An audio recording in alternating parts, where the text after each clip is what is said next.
Have you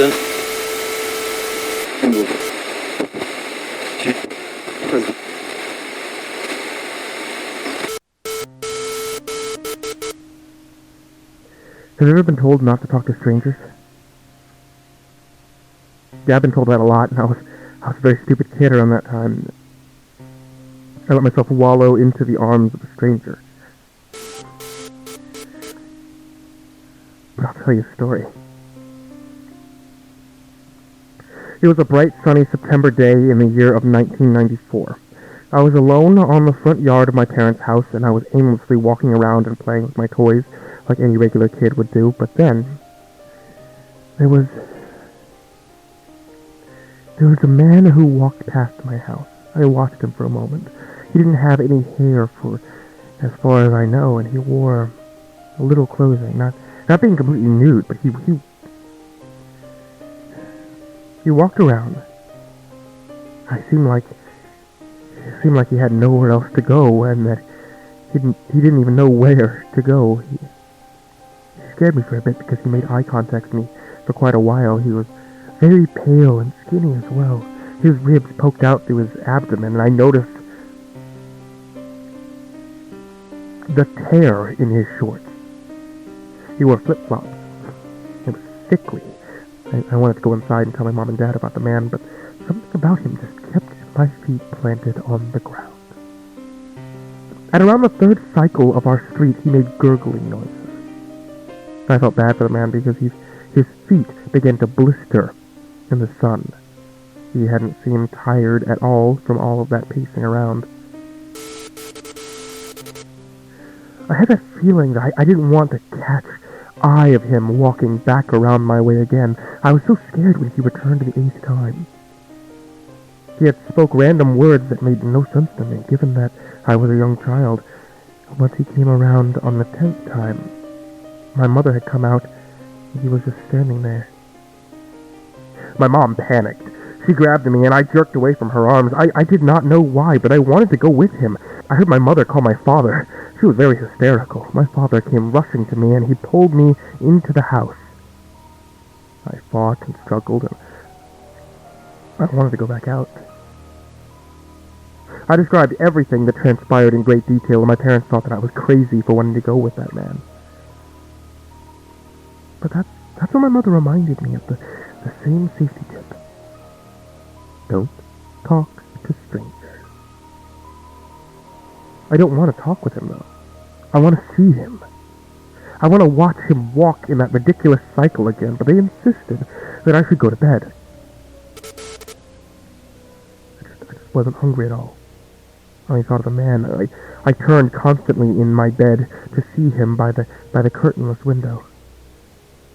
I often see him crawl on the floor and call my name. Fuck! He even sat in front of me and made constant eye contact for hours. None of us said a thing. I just watched his colorless eyes and said nothing. I swore I could see his mouth move, but I was so fearless. I did not want to be distant from him. I considered him my friend. But as the days go on, I constantly see him when I go to school. He's been there outside of my classroom, making no movement. My classmates would scream and give away his location, but the more that he grew attached to me, the more he showed up everywhere I go. There were no words shared between us, but we somehow understood each other. It was difficult to explain, but I just know, okay? 2 years ago, one of my friends at school mysteriously vanished. He wouldn't show up for school the next few days to come, and I worry about him. He made rude remarks of the man that stood by my side for those 2 years, but after that, he was gone. I thought that he was related to it. And one night I was sitting on my bed, not having gotten any sleep for about a few days, as he appeared. My friend stood beside him. I looked at them both with wide eyes, surprised that he would actually appear with him. My school friend was similar to the man in body structure. He was just as bony and pale as him. I called his name, and he responded with a twitch. I got up and crept slowly towards him. He made another twitch as I tried to touch him. he made low growls of weariness. And the man called back in the same way. I answered them in the same manner. They both turned and vanished once more. I wanted to join him and see where they go, but I knew that he didn't want me to. So I just went back to bed. No one came to my room, and I never saw the man. 5 years afterward, I had begun to doubt that he would ever return. I constantly yelled and shouted at the sky for him to come back. He intrigued me for so long, I needed to see him more. Oh, I was older. I always wanted to know things. He was kept in mind always, and I was never bothered by his appearance. I searched my room and hoped that he would be there, or anywhere, but I knew that he wasn't going to stay anywhere in my sight.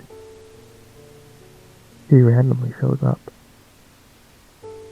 But from the rest of that year to early 2008, I haven't seen him around, but that was until last month that I began seeing him again.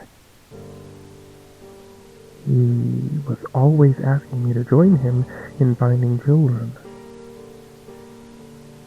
They began to come out his hunt, and I just had no idea of what to do. And they all just went on. You got to believe me. I had no idea that this would happen. That son of a bitch was just going to and all to... Don't you just fucking get it? I was so caught up in this guy's bullshit that I traveled with him a few weeks ago. I know what he does. Damn,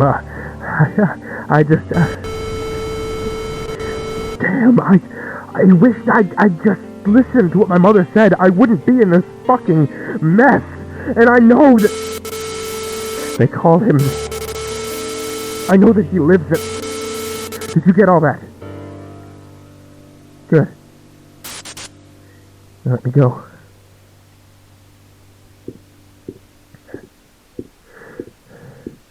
Let's kill them.